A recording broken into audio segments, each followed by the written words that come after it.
এই যে ডিমের কোরমা সাথে ও বাস জমে গেল আমার। ব্রাউন কালারের হয়ে গেছে। এরপরে দারুণ একটা গন্ধ আসছে। হ্যাঁ, এই পেঁয়াজ ভাজার গন্ধটা স্পেশাল। তো আমি এখন কিছুক্ষণের জন্য ইন্ডাকশনটা বন্ধ করে দেব। বন্ধুরা, রাজনন্দিনী ফুড লাভার্স আপনাদের সবাইকে স্বাগত। আজকে মিতালি কি হবে? আজকে বানাবো ডিমের কোরমা। আজকে চলুন ডিমের কোরমা দেখি কিভাবে মিতালি ডিমের কোরমা বানায়। খুব সহজ পদ্ধতিতে ডিমের কোরমা বানানোর জন্য আমি নিয়ে নিয়েছি ডিমটাকে আগে থেকে সেদ্ধ করে ছাল ছাড়িয়ে নিয়েছি। আর এখানে দেখতে পাচ্ছেন আমি এর মধ্যে দুটো পেঁয়াজ, একটা টমেটো, একটা ক্যাপসিকাম আর সামান্য পরিমাণে আদা দিয়ে ভালো করে পেস্ট করে রেখেছি। আর এখানে দেখতে পাচ্ছেন গুঁড়ো মশলা নিয়েছি। এর মধ্যে আছে জিরে ধনে গুঁড়ো, এখানে আছে মিশ্রির কয়েকটা দানা, কারণ একটু মিষ্টি মিষ্টি স্বাদ হবে। স্বাদ মতো নুন নিয়েছি, শাহি গরম মশলা, কস্তুরি মেথি আর সঙ্গে গোটা গোটা কাঁচা লঙ্কা। যথেষ্ট পরিমাণে পেঁয়াজ কুচনো নিয়ে নিয়েছি। এই পেঁয়াজ কুচনোটা দিয়ে আগে আমি বেরেস্তা বানাবো। বেরেস্তা বানিয়ে এই রেসিপিটা ট্রাই করবেন অবশ্যই, কারণ এই রেসিপিটা যথেষ্ট টেস্টি হবে। তো একবার হলো বাড়িতে এই রেসিপিটা স্টেপ বাই স্টেপ দেখে বানাবেন আর কমেন্টে কিন্তু জানাতে ভুলবেন না। কোরমা বানানোর জন্য আমি প্রথমে এখানে ইন্ডাকশন অন করে দিয়েছি আর ফ্রাইং প্যানের মধ্যে কিছুটা পরিমাণে সর্ষের তেল নিয়ে নেব। এটা যে তেলটা আমি নেব একটু বেশি পরিমাণে নেব, কারণ বেরেস্তার জন্য না একটু তেলের প্রয়োজন হয়। তো দেখতেই পাচ্ছেন তেল গরম হয়ে গেছে। এরপরে এর মধ্যে আমি পেঁয়াজ কুচনোগুলো দিয়ে দেবো, কিন্তু পেঁয়াজ কুচনোগুলো দেওয়ার আগে এইভাবে একটু হাতে করে চাপ দিয়ে নেবেন, কারণ বেরেস্তার জন্য এইভাবে চাপ দিয়ে দিলে কী হয়, একটা ঝুরঝুরে ব্যাপার হয়। তো আপনারাও এটা খেয়াল রাখবেন। এই দেখুন, এইভাবে একটু আলতো হাতে চাপ দিলে বেশ পেঁয়াজগুলো ফুলে যায়। তো এর মধ্যে আমি গরম তেলের মধ্যে ছড়িয়ে ছড়িয়ে দেবো।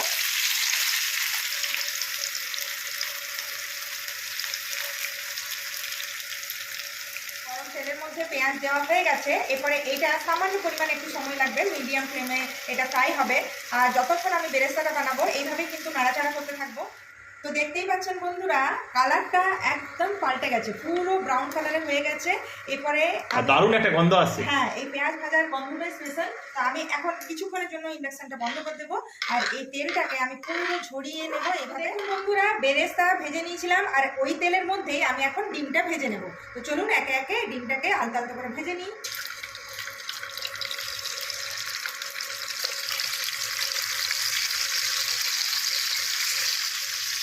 এই ডিমটা ভাজার সময় হালকা মতো আমি উপর থেকে নুন দিয়ে দিলাম। নুন দেওয়ার পরে ডিমগুলোকে খুবই হালকাভাবে ভেজে নেব, বেশি কড়া করে ভাজার দরকার নেই এই রেসিপিতে। তা আপনারাও বাড়িতে এইভাবে বানাবেন স্টেপ বাই স্টেপ দেখে।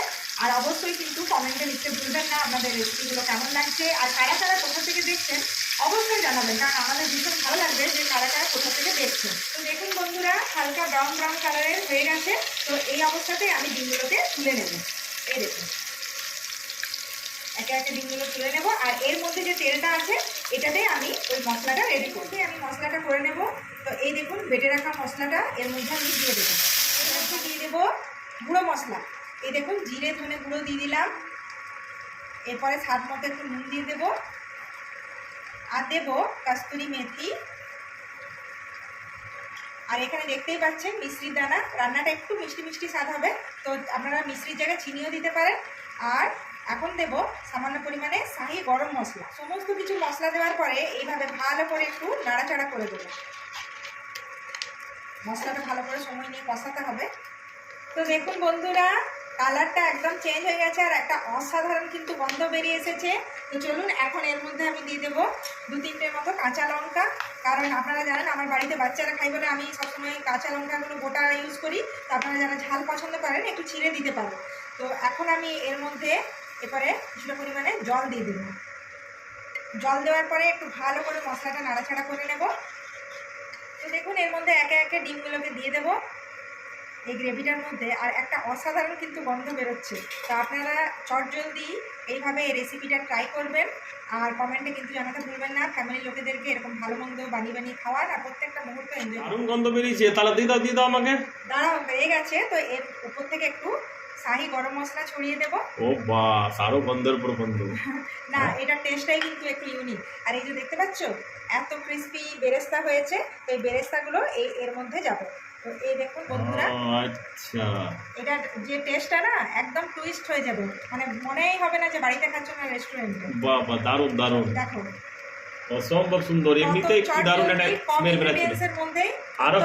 আরো কিন্তু বেড়ে গেল এটা না। হ্যাঁ, এরপরে খেয়ে বলবো। চলো দিয়ে দাও তাড়াতাড়ি। হ্যাঁ, এছাড়া কি রুটি নাকি? হ্যাঁ, রুটি বানিয়েছি।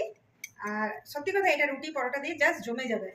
এই দেখুন, দারুণ আসছে এটার গ্রেভিটা খেয়ে বলবে। একদম, আমার তো নাকটা একদম বন্ধ হয়ে গেল, এত সুন্দর গন্ধ। হ্যাঁ, লঙ্কা দিয়ে দাগটা, হ্যাঁ, আমরা লঙ্কা খেতে পারবো, বাহ। বাচ্চাগুলো খেতে পারবে না। দারুণ লাগছে। এবার দাও, খেয়ে দাও, দাও। বলো কেমন লাগছে। জাস্ট রুটি আর এই রেসিপি, তাহলে রুটি আর এই যে ডিমের কোরমা ডিমের সাথে, ও কোরমা, সঙ্গে বাস মিষ্টি। জমে গেল আমার একদম। বন্ধুরা আজকে পছন্দ হয়েছে তো? দারুণ দারুণ, আমি তো ডিমের কোরমা রুটি খাওয়া ভেবেছিলাম, সঙ্গে একটা এক্সট্রা পাওনা আছে, তো চলুন খাওয়া যাক। খেয়ে বলো টেস্টটা একদম একদম খেয়ে দারুণ, বলো কেমন হয়েছে একদম টেস্টটা। একদম রুটি আর ডিমের কোরমা সাথে মিষ্টি, ও আর এই যে গরম আজকে গরম রাতের কোরমা। খাবার। একদম মানে গন্ধটা অসম্ভব সুন্দর, এই বেরেস্তা আর এই মশলা, ডিমটা যেন একদম ইউনিক লাগছে। ভালো লাগছে না? মানে প্রত্যেক দিনের কাজ যে ডিমের কারি এসবগুলোর থেকে একটু ইউনিক, তাই না? আর একদম। যথেষ্ট কম ইনগ্রেডিয়েন্টস এর মধ্যে বানানো হয়েছে, তো দেখতেই পাচ্ছেন বন্ধুরা, বেশ পছন্দ হয়েছে। তা আপনারাও ফ্যামিলির প্রিয়জনদের জন্য এইভাবে অবশ্যই, ভালো ভালো অবশ্যই। খাবার বানাবেন। আর সত্যি কথা, এই রেসিপিটা একবার হলো স্টেপ বাই স্টেপ দেখে আর ট্রাই করবেন, কমেন্টে কিন্তু জানাতে ভুলবেন না। কারা কোথা থেকে দেখছেন অবশ্যই জানাবেন। আর এখনের মতো টাটা।